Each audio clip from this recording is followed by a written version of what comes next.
Sekarang bagaimana jika suatu muatan listrik itu bergerak melintasi satu daerah yang terdapat medan listrik dan medan magnet. Misalnya di sini medan listrik itu dari atas ke bawah akibat kedua plat bermuatan ini.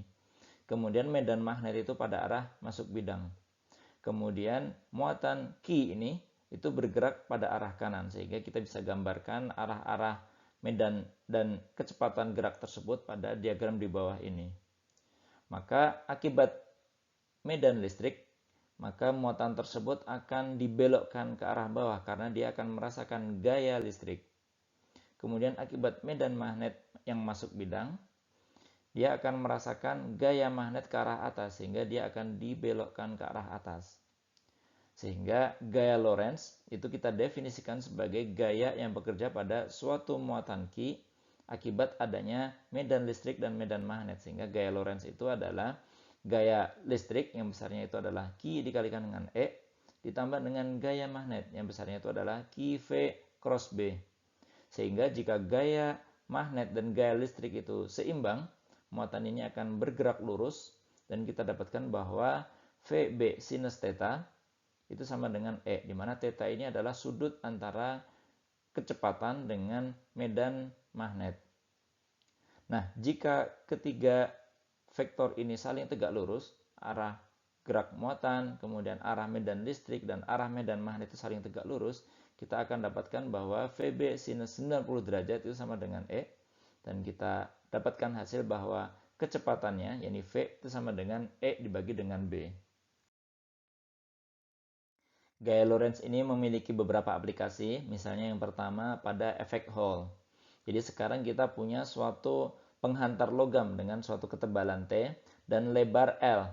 Kemudian terdapat medan magnet yang bekerja pada arah masuk bidang, lalu ada arus pada arah kiri.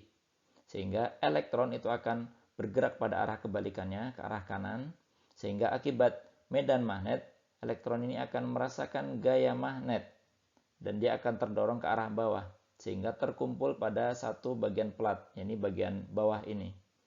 Dan karena ada muatan yang terkumpul pada bagian bawah ini akan terdapat beda potensial Hall karena muatan negatif terkumpul di bagian bawah dan akan ada medan listrik yang bergerak dari plat bagian atas ke plat bawah. Dan karena medan listrik ini, elektron itu akan merasakan gaya listrik ke arah atas untuk mengimbangi gaya magnet. Sehingga pada keadaan setimbang, besarnya medan listrik E ini adalah arus I dibagi dengan N. N ini adalah banyaknya muatan per satu satuan volume.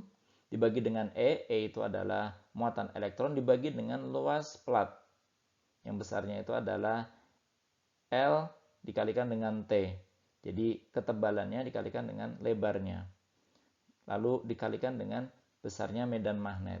Sehingga kita dapatkan potensial Hall itu besarnya adalah I dikalikan dengan B dibagi dengan ketebalan T dikalikan dengan suatu konstanta Hall, RH.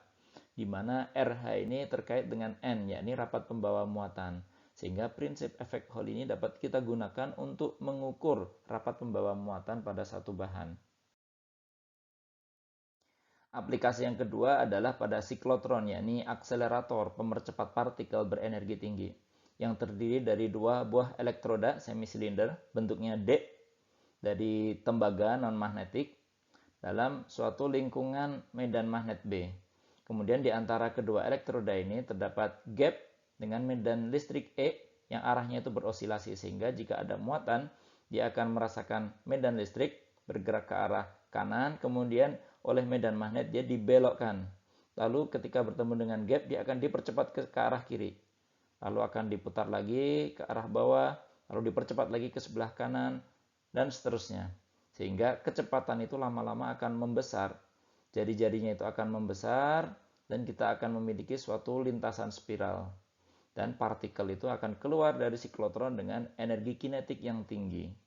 Nah, syarat utama agar ini bisa bekerja adalah medan listrik ini tidak boleh konstan, namun harus berosilasi ke kanan dan ke kiri dengan frekuensi F osilasi, di mana besarnya itu adalah sama dengan frekuensi putaran akibat gaya magnet itu, sehingga F osilasi itu harus sama dengan Q B dibagi dengan 2pi M, di mana M-nya adalah massa partikel itu. Sehingga kita dapatkan syarat resonansi siklotron itu sebagai 2pm frekuensi osilatif sama dengan Q dikalikan dengan B. Aplikasi selanjutnya adalah pada spektrometer massa, di mana kita memiliki suatu daerah dengan medan magnet B1 dan medan listrik E. Kemudian terdapat partikel bermuatan yang bergerak dengan kecepatan V sehingga dia merasakan gaya listrik dan gaya magnet. Maka kecepatan gerak partikel itu dapat dipilih sedemikian rupa sehingga geraknya itu lurus, di mana kecepatannya itu adalah E dibagi dengan besarnya B1. Sehingga daerah dengan B1 ini kita sebut sebagai velocity selector atau pemilih kecepatan. Kemudian saat dia memasuki daerah dengan medan magnet B2, ia akan dibelokkan partikel tadi, kemudian akan terdeteksi pada detektor pada jarak 2R, di mana R ini kita dapatkan sebagai massa dibagi dengan Q dibagi dengan B2 dikalikan dengan V kecepatannya, di mana V ini tadi adalah E dibagi dengan B1, sehingga kita dapatkan rasio antara massa dan muatan itu sebagai R dikalikan dengan B1 kali B2 dibagi dengan medan listrik E. Sehingga teknik spektrometer massa ini sering digunakan untuk mengenali ion atau zat kimia tertentu berdasarkan perbandingan antara massa dengan muatannya.